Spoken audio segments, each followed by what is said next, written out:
This is Arutunyan. This is Natalia Antonova. We're back. We're back with the ladies in Putin's Russia, and we're not sleeping very we well haven't right slept, and as a result, instead of like telling you stuff originally, I'm just gonna read a book. It's called The Trial by Franz Kafka. Yes. I'm just gonna read from that because I just spent 3 hours standing in front of the law, which is the investigative committee, the lair of the dreaded Alexander Bastrikin. And I'm just too tired to actually tell you what happened there, so I'm just going to read from Kafka. Is that okay? Yes. All right. There's really nothing that can be read at this point that could possibly shock me or terrify me more than what's happening in the courts is doing. So.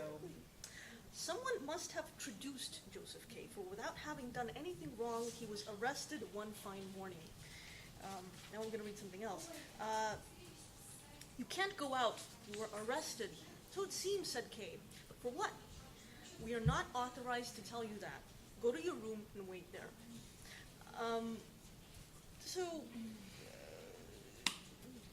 Basically, to sum up this exhausting day, Alexei Navalny, the leader of the opposition, was just charged with embezzlement. Now, he was not arrested. He was charged with a pretty serious crime that he can get up to 10 years. Up to 10 years, up to a decade in prison. This is already very similar to what happened with Mikhail Khodorkovsky. And I don't think the thing is that they're just counting on a handful of people supporting Navalny while he's in jail and really not making any waves and just having him be the second Khodorkovsky. But the thing is that there's a very big difference here because Khodorkovsky is or was an oligarch, and sympathy for oligarchs is just, it's very thin on the ground in this country. They're trying to paint Navalny as somebody who stole a bunch of money, like he stole all this. Right. That's why he lives in Mariina. It's because he stole a bunch of money. He's like really rich. He lives in an apartment. Yes, he's extremely filthy, rich. Mitt Romney rich. I mean, yes. What's his face? What is this tall guy? What is it? What tall guy? Tall, rich guy. Tall guy, ran for president, tall guy, hello. What tall guy? He owns a basketball team. Thank you. Prokhorov? There's some sane guy. people in this office. Right. You know, like, it seems that people like Prokhorov, who are mostly more or less friendly with the regime, you know, they can have as much money as they want, no one cares. Navalny is someone who lives in Mariina, and I guess he has a car, you know. He's not like dirt poor, not eating out of a garbage can. He's not eating out of a garbage can. So he probably embezzled some money. The thing is that all of this, of course, is also happening at the same time that the Pussy Riot trial was happening. Yes, tell us about the Pussy Riot trial, and then I'll read more Kafka. Well, it's just, it's a Salem witch hunt. That's what's happening there. I mean, there was a serious discussion in court about whether these women were possessed by demons. I mean, this was like in a court of law. And they're discussing things like, well, you know, the people who were deemed to be victims in this case, who were witnesses to their punk prayer in Cathedral of Christ the Savior, have taken the stand and said things like, well, you know, their shoulders were bare and their tights were very brightly colored, and you know, and it seems very obvious that these girls will be convicted. They're going away for some years. You know, the court is not making any pretense at professionalism. They don't even want to pretend that this is a real trial.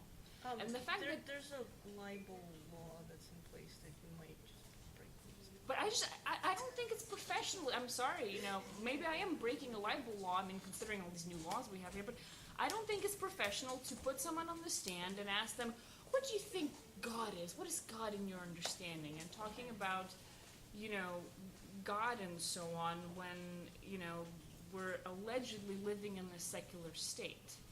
I'm not the only one who has said this. There's a United Russia guy out there now saying who's upset about this, and I will quote to you. Who is this United Russia guy? Let's call him and chat. I'm gonna just quote to you what he said. Now, if this is libel, then I don't know. He has said that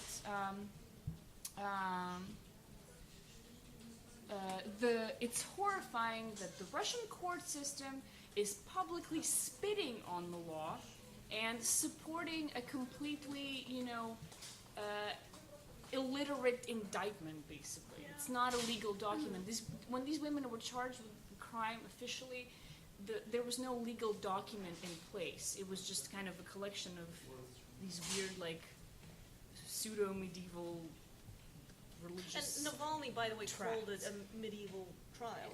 He came out and said, this is medieval. We're in the 21st century here. No, we're in the 16th century. I've always said we're in the 16th century. No one believes me. Well, now we...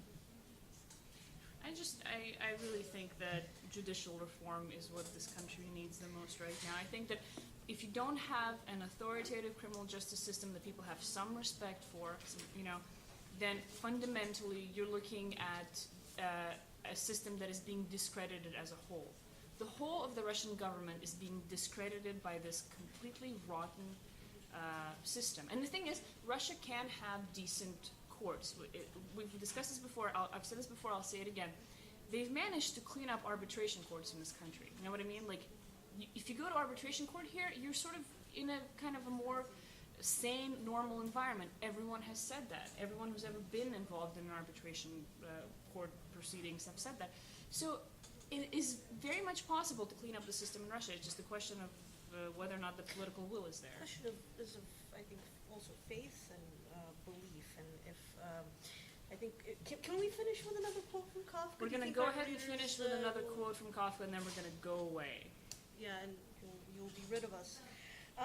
As for Russian justice, I love this. Let him act as he pleased, but let him remember that the High Court of Justice could not permit itself to be treated with contempt. And that's the trial. And then there's a great little parable which I think pretty much says it all. Before the law sits a gatekeeper. To this gatekeeper comes a man from the country who asks to gain entry into the law. But the gatekeeper says that he cannot grant him entry at the moment. Sometime it's possible, but just not now. What is the law?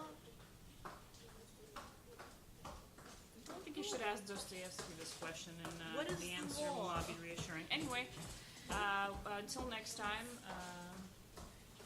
sleep tightly in your bed. Sleep well.